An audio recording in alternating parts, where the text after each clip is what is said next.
This is our first actual presenter session for the co-op. And this session is sponsored by the Flippin Group. And it's a group that does a program called Capturing Kids' Hearts. And the contact person there, Vern Hazard, could not be here with us today. So I'm just going to share a little bit about the Flippin Group and Capturing Kids' Hearts, and then we'll move into the presentation. So they wrote this for us. Today's students are faced with a growing number of challenges, including trauma, diversity, virtual learning, social justice, inequities, COVID-19, and the list goes on. There's never been a more critical time to focus on SEL and draw out the greatness in all students. We believe if you have a child's heart, you have a child's mind. It is imperative to create environments of safety and trust whereby every student, no matter their diversity, is connected and engaged in a process that will help them succeed. For the past 30 years, the Capturing Kids' Hearts team at Flippin Group has worked with hundreds of thousands of educators to model and apply Capturing Kids' Hearts processes in their classrooms, on their campuses, with their teams, and in their communities. These processes strengthen trust between teachers and students, support trauma-informed care, lead to self-governing classrooms, enable student connectedness, change school cultures, and create accountability. Campuses that implement these processes with fidelity see improvements in attendance, climate and culture, and overall academic performance, along with advancements in each of the SEL competencies, which are relationship skills, self-awareness, responsible decision-making, social awareness, and self-management.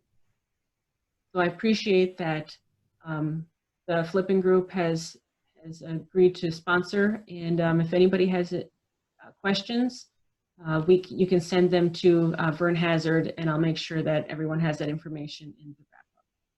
So I would like to now introduce Chris Loisel and Christy Teal, who are going to be sharing in the session. So Chris, do you want to go ahead and share your screen? And then could you both introduce yourselves and kind of your roles there? Absolutely. My name is Christy Teal, and I'm the Executive Director for the Berrien Springs Public Schools Offsite Learning, Virtual Learning Programs, formerly known as Success Virtual Learning. I bring 30 years of experience. 9 years of those were as a teacher. I was a middle school teacher, including an adult education teacher. I was a principal for 9 years, from a pre-K building up through 8th grade. I was a curriculum director for 4 years and a superintendent for 7 years. I went to work for Berrien Springs Public Schools this last year as their executive director for the offsite virtual learning programs. And I also bring 20 years of experience with state and federal programs that focused on at-risk youth. And I'm Chris Loisel. I'm currently the operations director and also director of the quality assurance program for our offsite virtual programs. I started as a CPA at a large national firm, and then I moved to industry, and I was the CFO, COO, and then CEO of a communications company.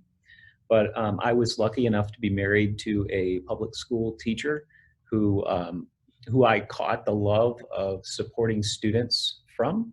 So the only way that I had a way of getting into education was to begin teaching in college, adjunct instruction, and I'm a certified online instructor and also a certified course designer for online learning. In the college environment, I was a professor for several years and then was asked to join this team about 8 years ago and help build a Link Learning and Success Virtual Learning. So to start our program, I want to talk with you briefly about who we are and what do we do. And you'll notice here that we have our why, our vision, and our mission, and we purposely have that up here because we want to make sure that you understand that our focus as we move forward, whether it be in communication or anything, is always to drive back to what these three three pieces say. You will notice in red, there are words of hope, feeling accepted and cared for, and we do that by establishing authentic relationships. Hope, feeling accepted and cared for in a virtual world can really only be done by how we communicate. And if we don't have a captive audience sitting in front of us, we had to think differently and outside of the box. So when you look at what we do, serving students is what we do. That is absolutely critical. So to give you a little bit of a background as to where we are and where we're located, these two maps are on here because we do have two paths. So we have 24 drop-in centers across the state of Michigan. We have highly qualified staff as well, highly qualified teachers, as well as relationship managers that make up about 185 staff members. We have a public relationship, which is our Link Learning, and then we have a public-private relationship and partnership, which is Success Virtual Learning Centers of Michigan. We work with Berrien Springs Public Schools, and these are offsite programs that they provide. Our demographics are that we basically have between 95 to 98% of our students are 100% at risk of dropping out of high school. We do have a very small percentage that come to us that are not at risk, and they come to us for different reasons, but the majority of our kids are truly at risk, and our goal is to re-engage them and get them back into school so they can get that high school diploma to be able to move on to do life. The majority of our kids are of the ages of 16, 17, and 18, about 65%, which means that they are coming to us at the very end of their sophomore year, their junior year, and their senior year. And when they come to us, they are extremely credit deficient. And so we need to be the one person in their life that provides them hope to get out of the hole that they feel that they are sitting in. We have 65% of our population that would be considered free or reduced lunch, and our demographics, we have 55% of our population that are female. We have 50 to 60% that are Caucasian, 11 to 25%, depending on the rural or urban nature of our centers, are considered African American, and 11 to 16% are Hispanic. We serve a special education population, which is about 5% of our population, and we also serve an English language learner population, which again is about 5% of our population. So Chris and I have worked on and off together since 2012, since this really started. And in all of those years working together, we have definitely learned some things. First and foremost, the dashboards that you're going to learn about today are absolutely critical. The dashboards are what tell us where we are at any given time during the day, during the week, during the school year, and that is truly what drives everything that we do. The second thing that we learned is that student behavior will make or break virtual success. Typically, students that fail virtual learning, it isn't because of an academic issue in our experience. It is always a behavior issue. Virtual learning truly is a product of behavioral conditioning, and we have to teach our kids what is expected, and it is very different than traditional education. Lack of engagement and motivation with students are truly the issue, but the good news is engagement and motivation can be addressed and can be improved. Relationships are key, and our teachers and mentors have a significant influence on those relationships. So the question becomes, how do you create relationships when students are not in front of you every single day? But before we get into that, obviously a big part of managing an organization of this size with 24 different locations and serving students throughout the state is to have really good data analytics systems. That's where our systems really are excellent. We get live data from Edgenuity. Edgenuity is our primary vehicle for curriculum and academic support that we provide students. But Edgenuity isn't the end all. In terms of supporting students, we feed all of the data from Edgenuity every 5 minutes into a system called Pulse. That's our student support system. So Pulse gives our staff members a dashboard that they're looking at that has live data in it that tells them basically the student engagement factors. So how frequently is that student engaging in their education? How quickly or how positively are they moving or progressing forward with within their course? But it also records all of the staff engagement statistics that you really need to know. We can't be everywhere, all 24 centers, but through this system, we're able to monitor any center at any time and see what those engagement statistics are showing our staff members are doing in order to engage with students effectively. And then we take that data, and once a week, we export it into our dashboard system. And we're gonna show you an example of that in just a moment. And that dashboard basically quantifies student and staff engagement statistics by caseload manager. So each staff member gets their own dashboard that they get to monitor, and the centers and the center teams monitor those dashboards closely to ensure that they're maximizing engagement levels with students.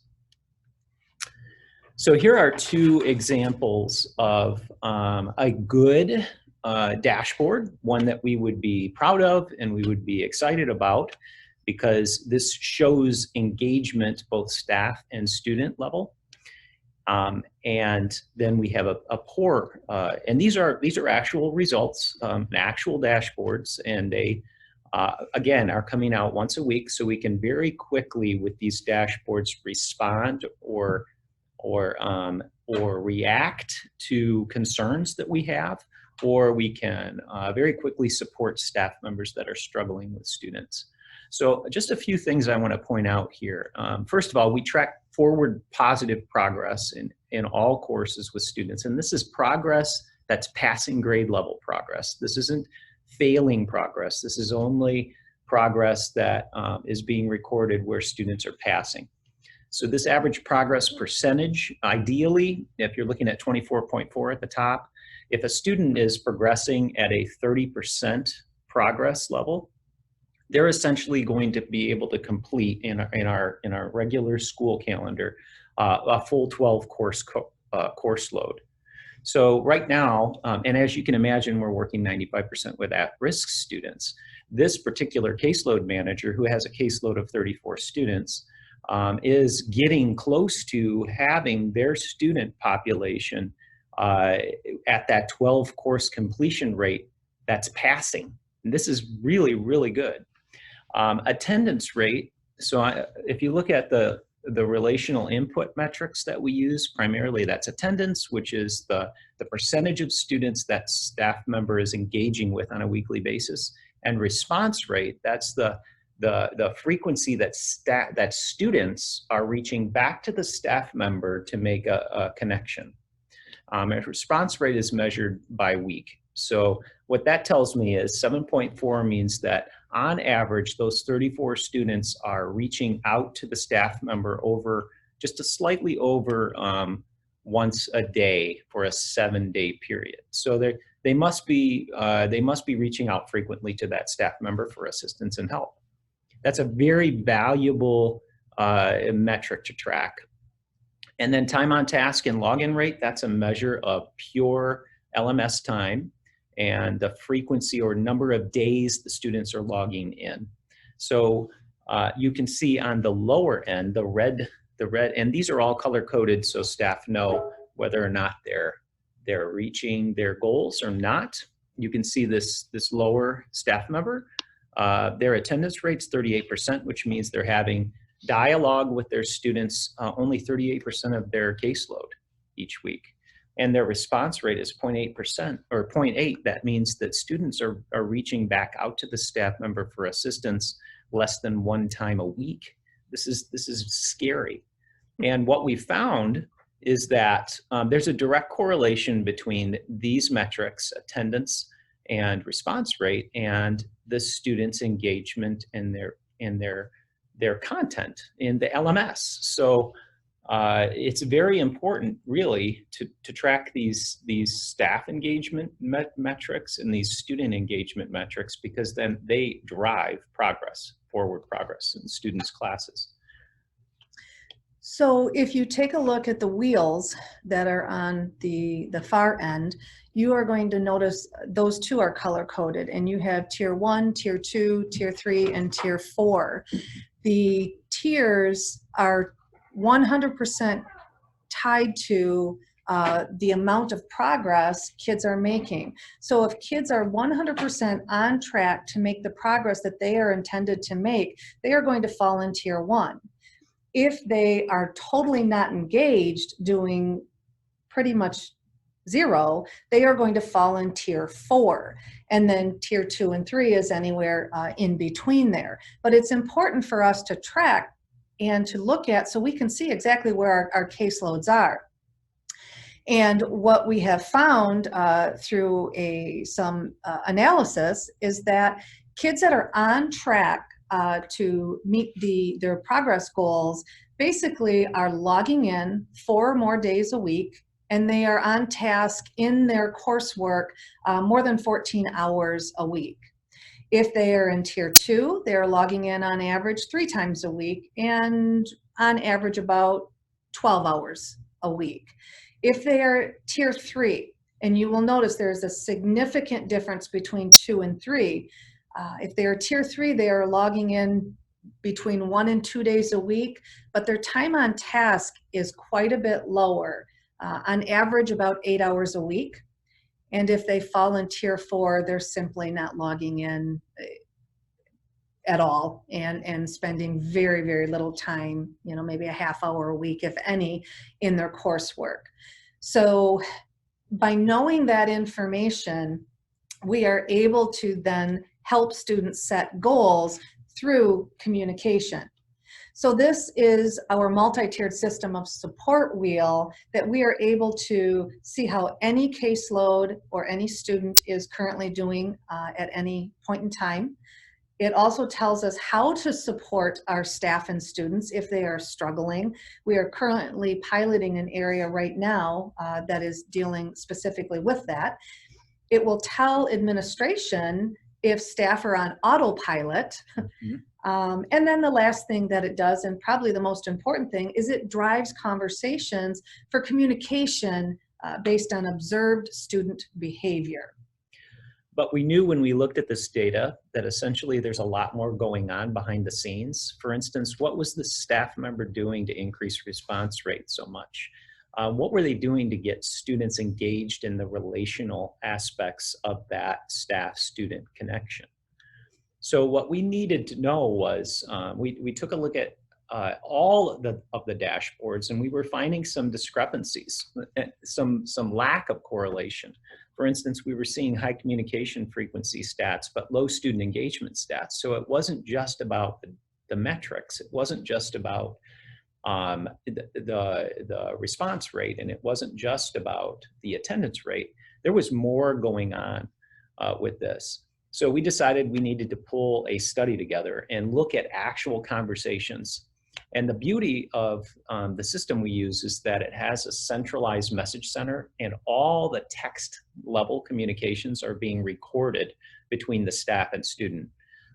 There's a huge benefit to this because we have a team approach. So we have several layers of support staff members that are supporting students. We have special ed teams, we have social worker teams, we have EL, we have the general educator, and we have the mentor. And all of those people need to know what those communications are and centralize those communications so that they can share knowledge between each other, and they all have access to this. But the beauty of the system is that that data also provides us with the information we need to know to do a full study on what that communication looks like and what it needs to be in order to maximize student performance. So what we decided, this is the design of the study we performed. We gathered all the staff level dashboard data for all the weeks in March of 2020. And then we sorted that staff by student engagement stats first. So we looked at average progress, response rate, and time on task. We took the top 8 performing staff members and the bottom 4 performing staff members, and we pulled their communication logs. There were literally over 8,000 messages that were recorded between the staff members and the students that we analyzed as a quality assurance team. We obviously we had to be selective.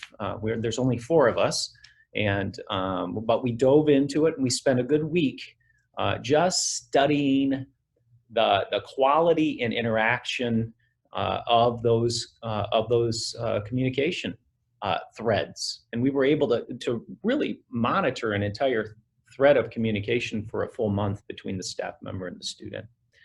And this is what we found. So before we get into the particulars about the rubric and what that can look like, this was a really, really nice visual that one of our team members had put together to show you the linear progression of how a message can grow. And what we found is that there basically were 9 indicators in a communication thread that either knocked it out of the park or was really bad. And then we took those and looked for trends. And what we found is a good message needs to, there are 3 large categories. The first is the message preparation. The second is our message practice. And then finally, the third category really is the message outcome. So as adults in the organization, if communication is absolutely key, then we need to think long and hard about what we actually put into the message, so we make sure that we have all of the pieces there. And in a nutshell, is it positive? Is it relational? Is it intentional? And is it reflective? As an adult in the organization, we need to consider our message practice. Are we being reliable in our communications? Are we being consistent in our communications? And are they balanced? And then finally, when you look at the message outcomes, did it work? Were the kids actually responding back? And if we're finding that it didn't work, then why was that? Did that have to do with that maybe the message preparation wasn't good? Or was it that our practice just wasn't good? One thing that we do have to assume is, one of the things that we need to think about is there is a danger zone when it comes to communication. We cannot assume that staff understand how to communicate with kids virtually, and including our trained teachers. If we assume that, then that really is a danger zone for us.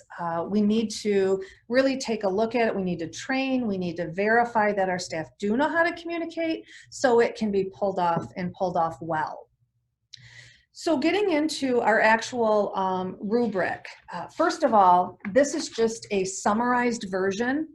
The rubric that we put together actually has ineffective, minimally effective, effective, and highly effective. But just for sheer time and to be able to fit it onto the screen, we just did the 2, ineffective and highly effective, so you could see the vast difference between good and bad, accepted and not acceptable. So when you look at the very first one on message preparation, is it positive?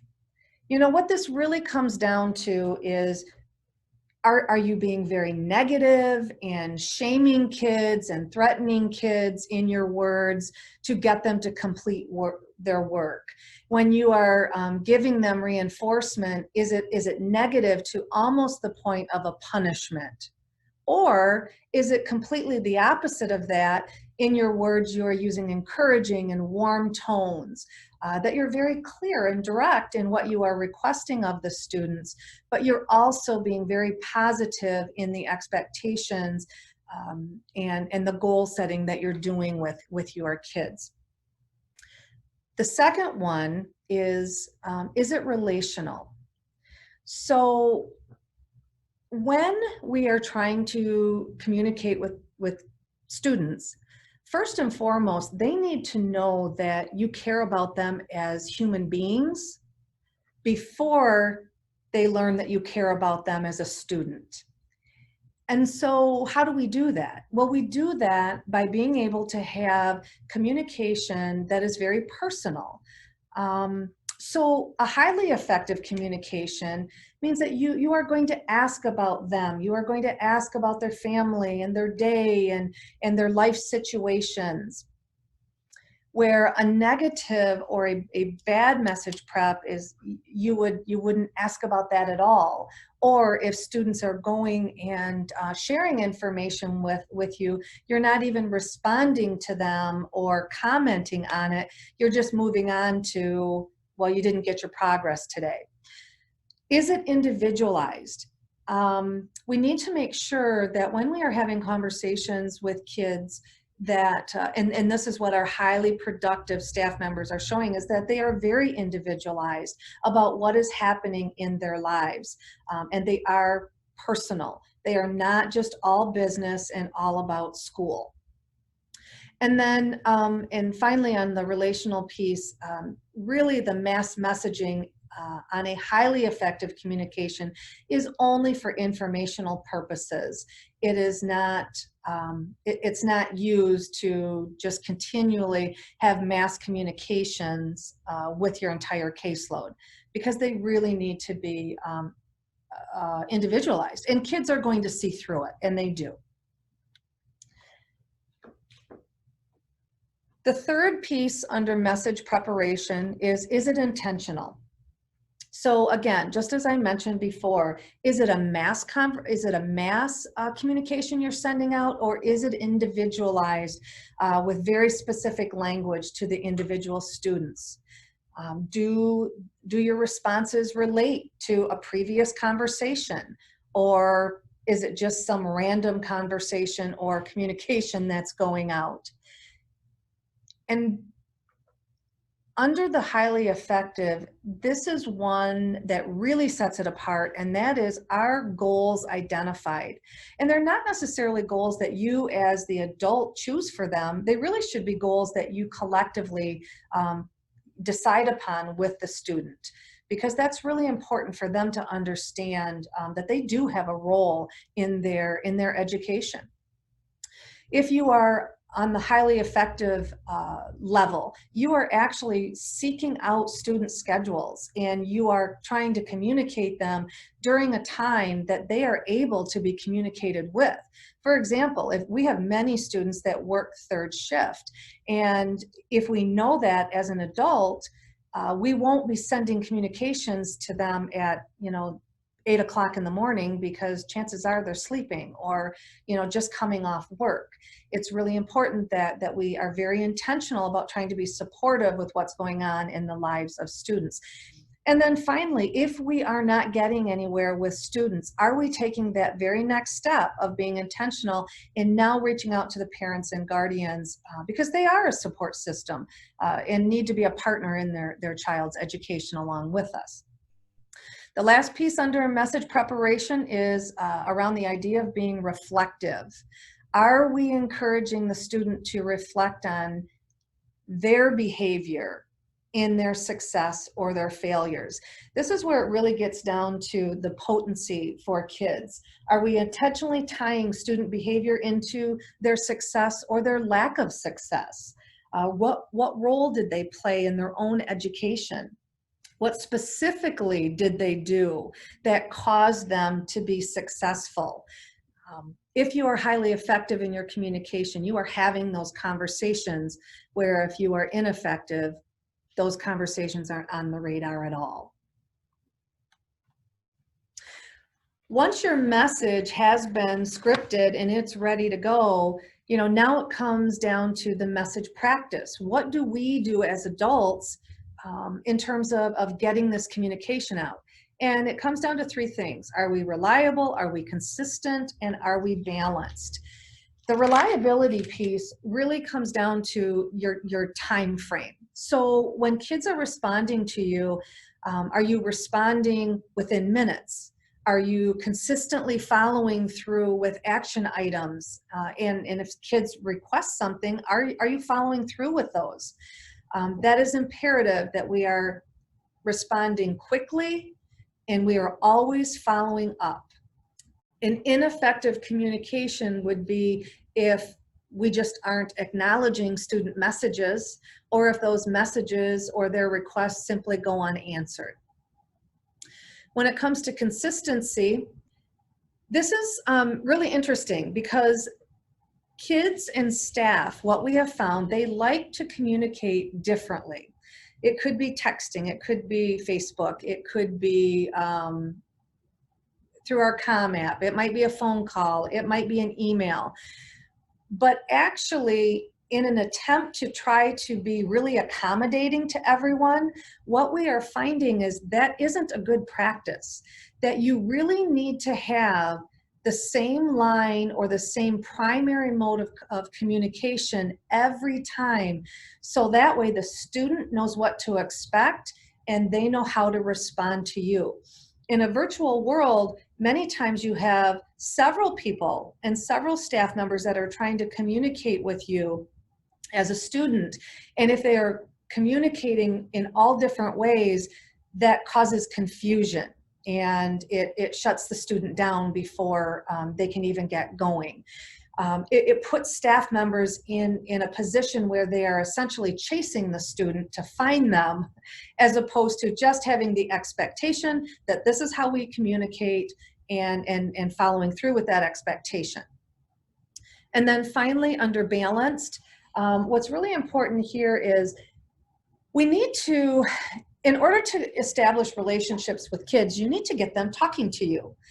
So a highly effective communication is going to ask questions and regularly attempt to draw the student in to create that conversation, as opposed to just giving blanket statements that the kids read, but then there's no conversation. And so, and if we can't get that, we need to then make sure that we are involving the parents, so that way they continue to be a partner in their child's education. And the other piece that we found with a balanced communication, good versus bad, is your highly effective communications are very short and to the point, where your ineffective communications, they will be very long. You may have 3 or 4 different topics in there, and that creates students to become very overwhelmed and they don't know exactly what you want. So now we come to the data analysis portion. What actually happens once you send these messages out? And also, you know, you can take the time to create a beautiful message, and you can take the time to follow appropriate practice. But if you're not communicating frequently enough, and then that is also a problem.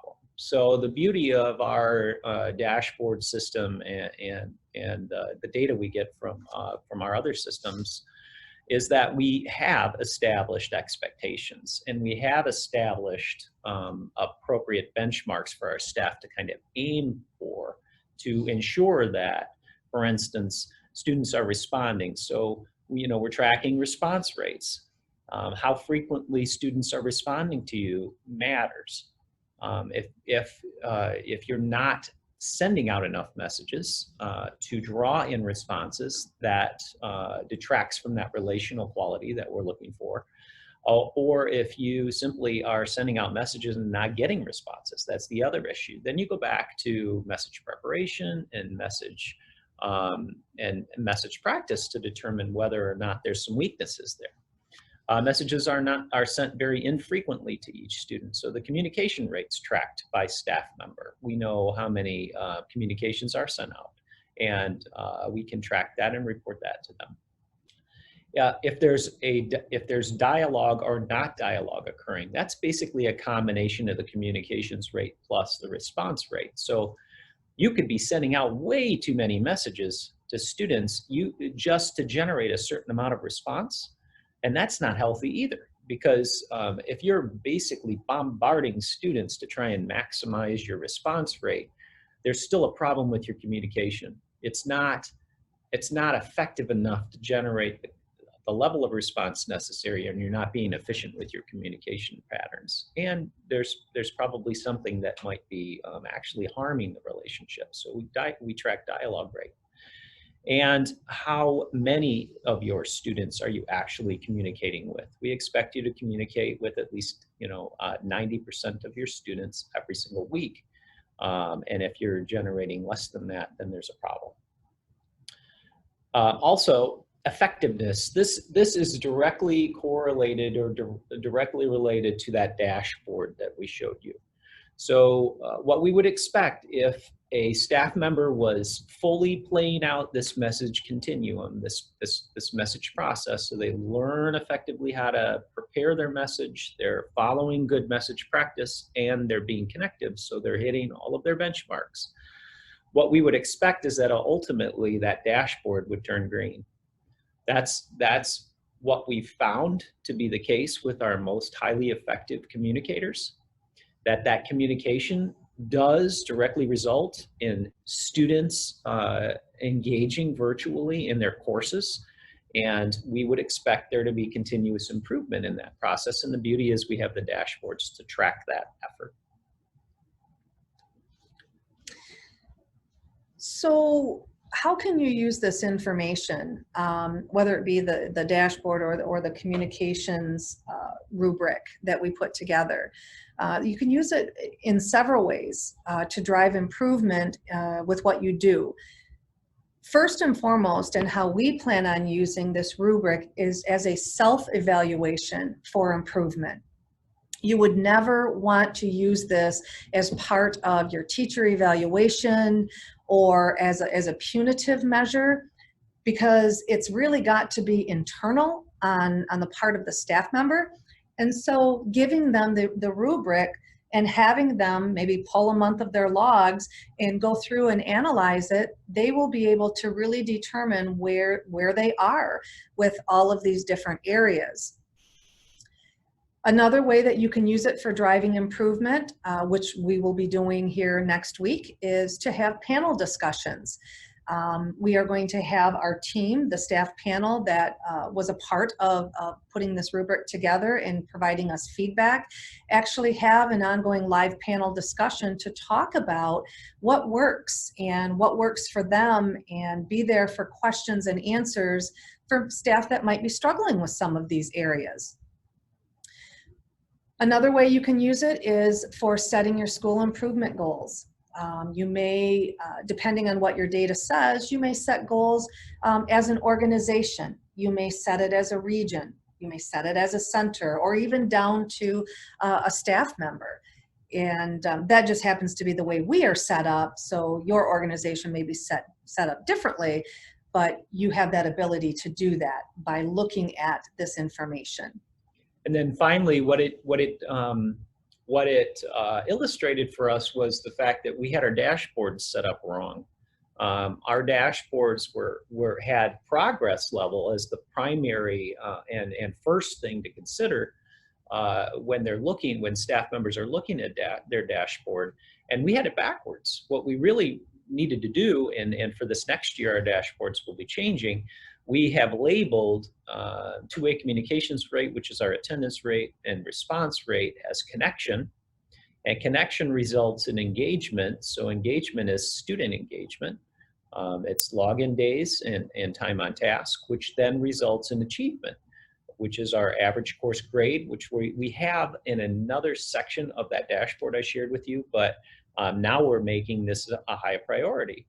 Percent of students passing, and the number of students in each tier level. So we've changed the layout of our dashboard to mirror the staff. Here's staff's, this section connection, this is their contribution to the student's effort.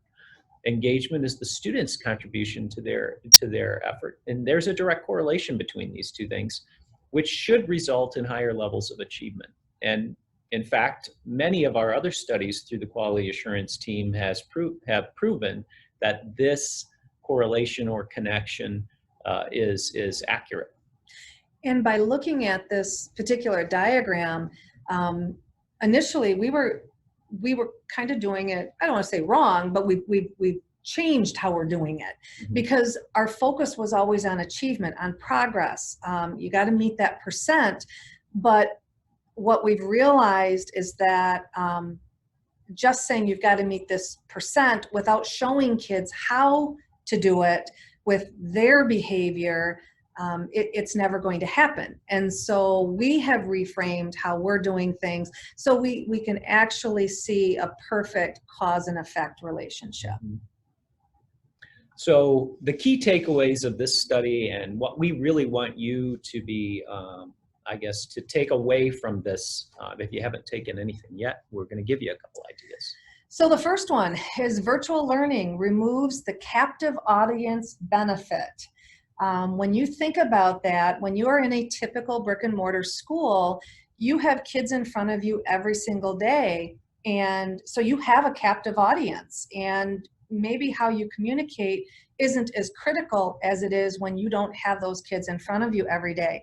And I will tell you, when I think back to the spring and all of the different things that I was hearing about, virtual learning doesn't work and the kids won't respond, well, I think that demonstrates exactly what we're talking about, because in our world, virtual learning does work and kids do respond if you have the ability to communicate effectively. Yeah, and communication skills are the most important factor in a student's ability to engage in your learning environment. Staff members have the power to either attract students into the learning environment or repel students from the learning environment through the way they communicate. It's a significant influence. It's so significant that if you don't evaluate it and you don't train and coach around it, you may be losing students that you don't actually have to lose. Yes. The third key takeaway, and I mentioned this earlier, is we can't assume that experienced staff know how to communicate effectively.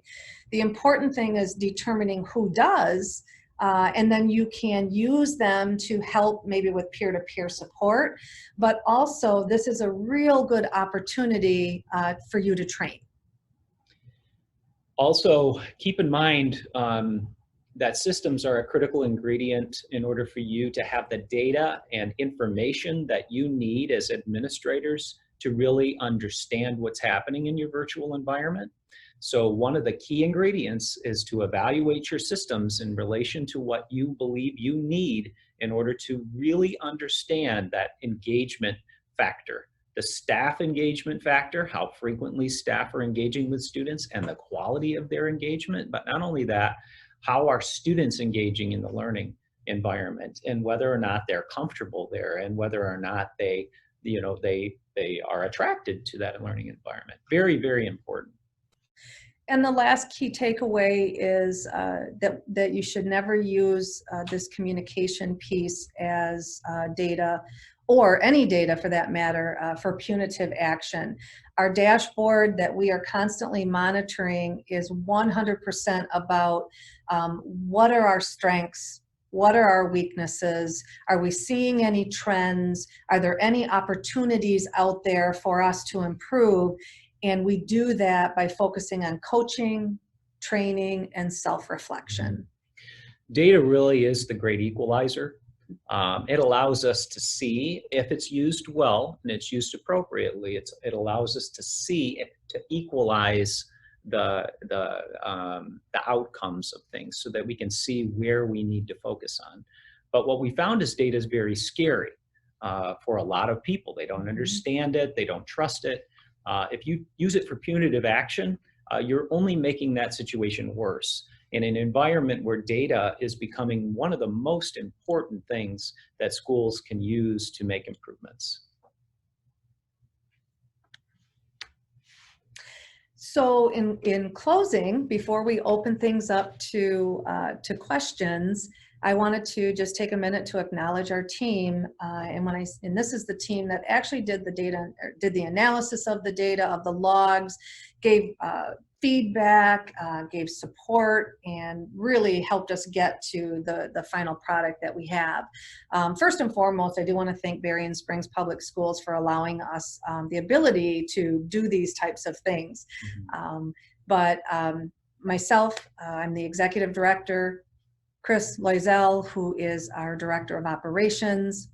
Jacqueline Geip, she is our MTSS coordinator. And Mr. Brian Scoggin, who is our curriculum director. The staff panel that gave us the feedback and will be actually our panelists next week. Mr. Nolan Sachs, who is a relationship manager at our Muskegon Center. Mr. Brian DePatti, a teacher at our Grand Rapids South Center. Mrs. Abby Brow, a relationship manager at our Escanaba Center. Mrs. Rachel Degner, relationship manager at Alpine. Brittany Scragg, our relationship manager at Three Rivers. And Mr. Will Keller, who is a teacher at our center in Monroe.